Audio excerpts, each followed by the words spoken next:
Well, just as we signed on the air a minute ago, the countdown was held.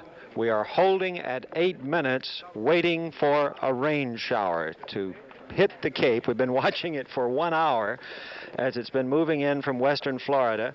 We can see the rain out behind the vertical assembly building to the west of our position, and it is slowly moving toward us. We were, all of us here at the Cape were almost making bets on how fast it would move through. And sure enough, it hasn't hit here yet. It's just a typical rain shower. We don't think it is dangerous, but there could be some electrical interference in it. And so the count has been held at 8 minutes, and that is the spot at which we stand right now. From this moment on, we will be progressing beyond the 20-hour, 23-minute mark for liftoff. In other words, we were to have lifted off about 5 minutes from right now. That has been delayed at least 8 minutes, which means we're now down past the 20-hour 30 mark approximately. With me here at Cape Kennedy is our familiar friend and NASA engineer, John Hammersmith. John, are you ready to get wet? I'm ready to get wet, Rhett. I was wishing I could get up there and push these clouds back.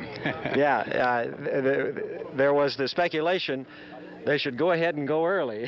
I would have liked to have been able to push that button early. I surely would.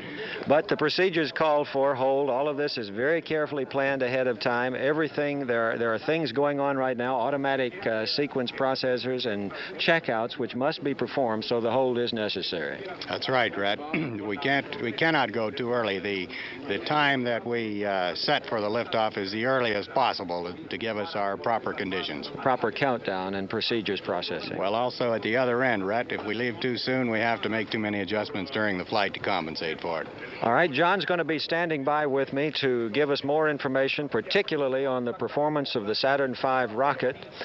Here at the launch pad site, we're exactly 5 kilometers back from the Apollo 14 launch. Planning to resume the countdown several minutes from this time.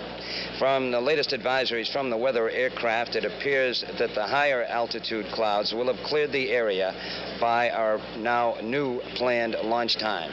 We still will be launching through some cloud cover, but the top of these clouds will be 10,000 feet or less.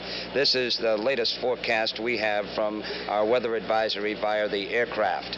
We're at T-minus 8 minutes and 2 seconds and holding, but planning to resume the count in several minutes. This is Kennedy Launch Control. As I was saying, it's at this moment, those 3 men are right before us there in the Kitty Hawk on top of that 100-meter tall rocket, and they're very calm, as Al Shepard pointed out, with some jitters or some element of being keyed up, but they're ready, waiting patiently. And at this point, so are the men in launch control, so are the men in mission control. The people doing all the pressured work at this point are the pilots in the sky doing all sorts of measurements of the rain, seeing how high up it goes into the cloud cover. Radar operators taking measurements on the thickness of this particular rain cell and reporting back to the spacecraft meteorology group, and then feeding this to launch directors.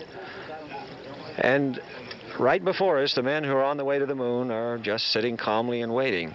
John, what else did you hear during the other announcement there? Well, he pretty well recapitulated the situation, Rhett. I might add, by way of a little bit of interpretation, we talk about these things as rain showers, and it sounds as though it's the rain that's concerning us. That's not the case. A little bit of water wouldn't hurt us. It's the electrical activity that's possible.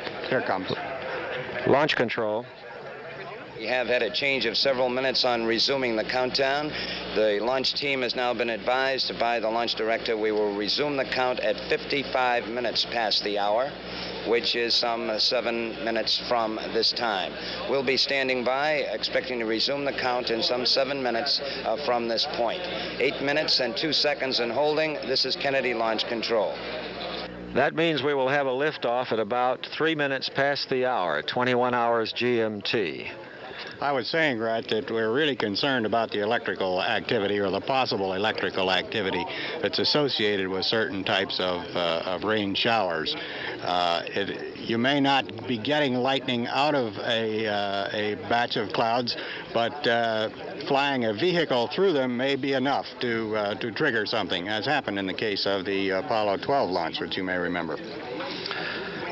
John, standing by with us in our Washington studio is our associate Norman Guerin, and we've been reporting all of the activity here, primarily the anatomy of a rain shower, since we came on the air at quarter Looks past. like our turn's coming now, Rat. It looks like a big black cloud heading our way. So let's call. It's clear. Let's call Norman in with us and see if he has anything to add from the Washington studio perspective. We'll return to Cape Kennedy for the launch of Apollo 14, Rhett Turner and John Hammersmith, but first, a summary of world news. In Mozambique, at least 20,000 refugees rescued from flood-devastated areas are in refugee camps, and aircraft are working to deliver food and drinking water to other victims. Rescue efforts are hampered by flooded railway lines, blocked roads, and collapsed bridges, although floodwaters are receding. The death toll from the storm is still unknown. The U.S. command in Saigon says B-52 heavy bombers and other aircraft are continuing air operations along the Ho Chi Minh Trail in Laos. The spokesman said American planes also flew combat support missions in Laos for Lao forces and bombed communist supply lines in Cambodia. The current Mideast situation was discussed at cabinet meetings in both Egypt and Israel. Officials in each country have been discussing steps to take if the other resumes shooting after the current ceasefire agreement expires on Friday. Civil defense exercises were again staged in Cairo and several other Egyptian cities to prepare for possible Israeli attack. And Egypt's Foreign Minister Mahmoud Riyad met in Kuwait with its ruler, Sheikh Sabah el-Salem al-Sabah, giving him a message from President Sadat, reportedly outlining Egypt's attitude about the ceasefire. West German Chancellor Willy Brandt and President Gustav Heinemann flew back to Bonn today after visiting West Berlin. Meantime, East German border guards, at last report, were continuing to slow traffic between West Berlin and West Germany for the fifth straight day. Delays of up to 30 hours were reported. United States Senate Assistant Democratic Leader Robert Byrd said he will not support legislation imposing a deadline on U.S. troop withdrawals from Southeast Asia. The West Virginia senator also said he sees no violations of congressional restrictions in the administration's handling of air raids into Cambodia. Democratic Senator Birch Bayh of Indiana said Sunday that if he decides to seek the Democratic presidential nomination in 1972, he will not attempt to undercut other potential Democratic candidates. The New York Times reported Sunday that Senator Edward Kennedy of Massachusetts has ruled himself out as a presidential candidate in 1972. Senator Kennedy was quoted as saying he believes that Senator Edmund Muskie of Maine is virtually certain to receive the Democratic nomination. Representatives of the world's major oil companies and 6 Persian Gulf oil-producing nations resumed negotiations in Tehran after a 2-day recess. During the break, the company negotiators went to London to report on the talks and presumably received new instructions regarding the bargaining over the future price of crude oil. Moscow dispatches say a Soviet appeals court has commuted the death sentence imposed on a Lithuanian convicted of trying to hijack an airliner to Sweden. The sentence against 34-year-old Vytautas Simukaitis was reportedly reduced to a 15-year term in a labor camp. An earth tremor in the southern Yugoslav town of Kisevo cracked the walls of many houses Sunday and topped chimneys. A South African film producer, Howard Connell, says he has offered American boxer Muhammad Ali the leading role in a movie about the Zulu chieftain Shaka, who ruled the nation of African warriors 150 years ago. Mr. Connell said in Johannesburg that Ali, formerly Cassius Clay, expressed interest in doing the movie. The producer said he plans to fly to New York for Ali's world heavyweight title bout with Joe Frazier on March 8th to discuss the offer. Plans for the movie call for filming in South Africa, Malawi, and America. That's the news summary. Les Higby reporting. This is the Voice of America's worldwide coverage of the launch of Apollo 14. Now back to Cape Kennedy and correspondent Rhett Turner. We're still waiting for the clock to pick up for a launch about 3 minutes past the hour, so we're still about 10 minutes away from liftoff if that launch picks up according to the latest announcement we have had. This is all contingent upon the rain shower. I feel some rain, John Hammersmith. It's beginning to hit us. I didn't feel a thing, Rad. I should just imagine that it went away. Okay, we hope that there will be enough of an open space between rain cells, as the weathermen call it, between that which just passed out to sea, past the Saturn V rocket, and another which appears to be coming up behind us from the west. And the launch officials believe that that's the thing they're going to be working for. Here's launch control. 2 seconds by the clock. Test Supervisor Chuck Henschel has just polled some of the key elements involved in the countdown, requesting their go status to pick up the count in about 1.5 minutes from this time. They all report ready, and we are standing by. Expecting now to resume the count in a little less than 1.5 minutes. This is Kennedy Launch Control. There was Jack King. We are going to pick up that launch control, countdown in just a moment. And as we talk to you, we're beginning to get a few more drops of that stuff which doesn't exist for launches. At least that stuff we wish didn't exist. It's called rain. And we're going to put up an umbrella and just stand here on the sands with everybody else and get wet and watch and enjoy it. Right? Yes, I didn't want to get this umbrella out, Rhett, but I had to. All right. We don't. You heard the last report from Jack King there that they do expect to pick it up, meaning that the small shower coming this way is not expected to be of consequence to delay launch at 3 minutes past the hour. Now, that's still 9 minutes from now. If I am looking at the clock correctly, approximately 9 minutes from now. So we will stay on with our worldwide broadcast from the Voice of America for that liftoff as it occurs. Rhett, we might make an amateur judgment here on the ground as to the weather conditions. It looks actually quite clear behind these dark clouds that are now right over the launch pad.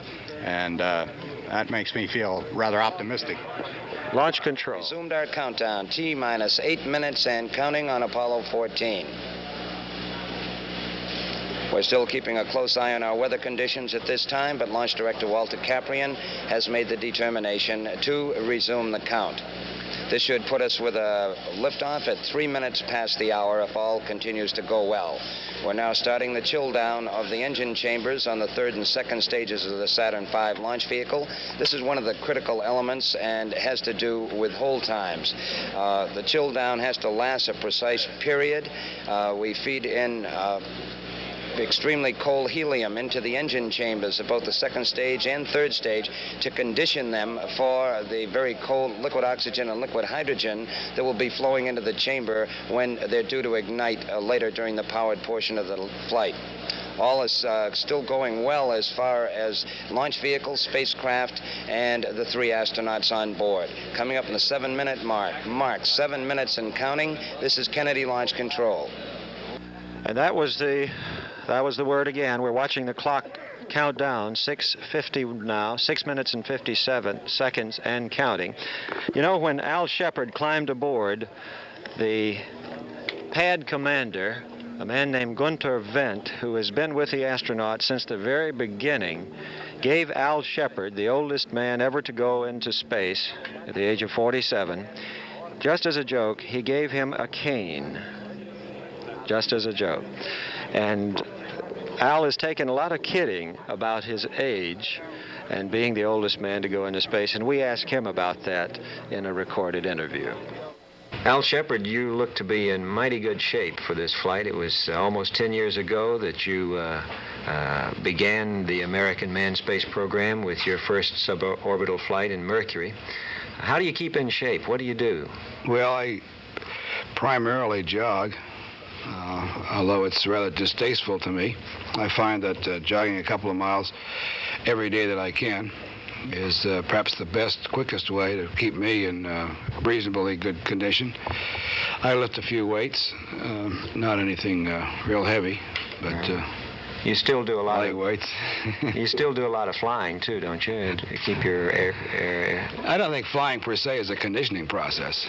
I really think that you have to, and now the experts agree that you really have to force the cardiovascular system to operate at a pretty good rate for, 10 to 15 minutes in order to keep generally good condition.